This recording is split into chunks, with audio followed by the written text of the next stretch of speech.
You knew the moment he went down, it wasn't just bad. You knew it was the worst. You know, I've said for years that saying something sucks is not a take, but that sucks. That absolutely sucks. For him, for his family, for his teammates. I mean, for the entire game of basketball. Because that's one of the best to ever do it. Coming back from an injury to help his team in the finals, and he ends up paying a huge price. A huge price. The league changed last night because the expectation is it's a torn Achilles, which means we're likely going to go a very long time without seeing Kevin Durant again. Maybe he misses all of next season. I don't know, but it's going to be a long time. And that sucks. Forget Game 5. Forget the rest of the finals. The league is worse off without Kevin Durant. That was a great game when he was on the floor. That was a tease of what that series could have been. And for one quarter, it was amazing. Then, the moment sucked the life right out of the game. It sucked the life out of everything. It completely wrecked it. Again, if you don't love basketball, or if you love basketball, or you love sports, you had to love this guy's return, and you had to love what it represented. Which brings me to Toronto's fans and their initial reaction, which was to cheer the injury. Not all the fans, but for the idiots who did. That was absolutely low rent. The lowest of the low.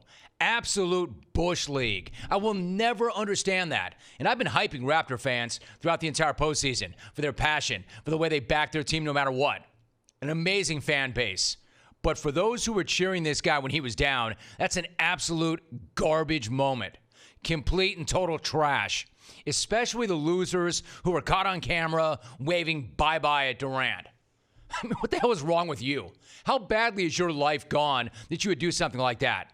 Buying a ticket does not give you license to do that. Nor does it make you a good fan. It makes you an a-hole. It makes you an idiot. The great Festus Ezeli on Twitter, quote, I don't care how you feel about KD, Warriors, or about any NBA player. If you ever see someone get injured and you cheer, you're bleeping scum. Pretty much sums it up.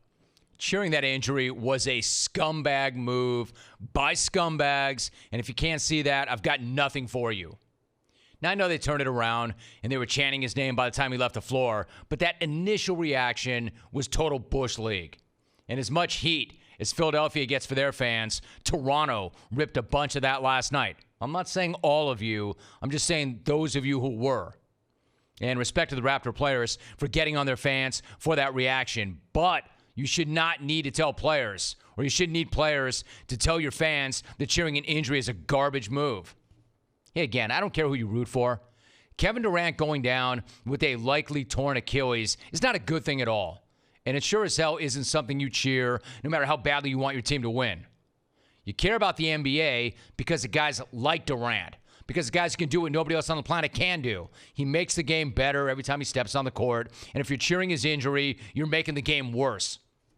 Or if you were cheering or thinking about defending the people cheering, just look in the mirror. Again, it's not about Durant. It's about you. Now, I'll get into some of the other details in a minute. But if you want to come in here and talk about how that injury impacts free agency and what that means, you're not much better. And just give it a moment. Give it a moment.